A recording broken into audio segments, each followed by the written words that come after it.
Good morning, students. I hope you all have done your homework.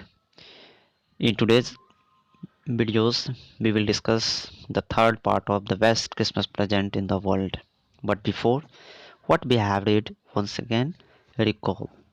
What happens? The narrator got a roll top decks and he finds a tin box, and in that box there was a letter, and he read out the letter that was written by Jim MacPherson to his wife, Mrs. MacPherson.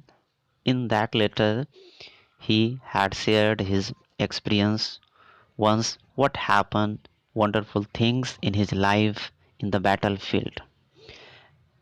Now, the narrator reads the letter, and what he does next, we will know in this video. In third part, see, I folded the letter again and slipped it carefully back into its envelope. I hear narrator. He folded the letter.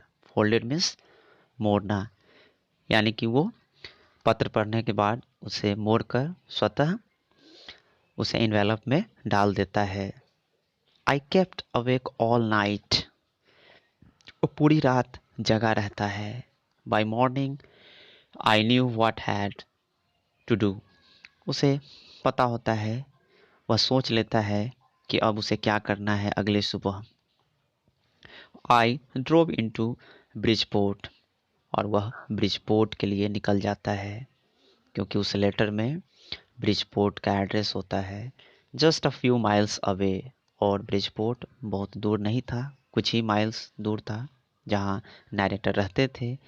I asked a boy walking his dog where copper beaches was. मैंने एक लड़के से पूछा कि do you know where is copper beaches. House number 12 turn out to be nothing but a burn out shell. पता चला कि वो हाउस अब वो हाउस नहीं रहा, बल्कि वह जलकर एकदम बर्न आउट यानी खाक हो चुका है. द रूफ कैपिंग, छत नहीं था. द विंडोज ब्रोडेड अप, विंडो भी खुली हुई थी, लकड़ियों से ढका हुआ. So there was no trace that anybody lived in that house. I knocked at the house next door. और इसलिए नैरेटर ने बगल के दरवाजे को खटखटाया. And asked if anyone knew the whereabouts of a Mrs. MacPherson. और वो पूछा कि क्या कोई मिसेज मैकफर्सन के बारे में जानता है. ओ yes, said the old man in his slippers.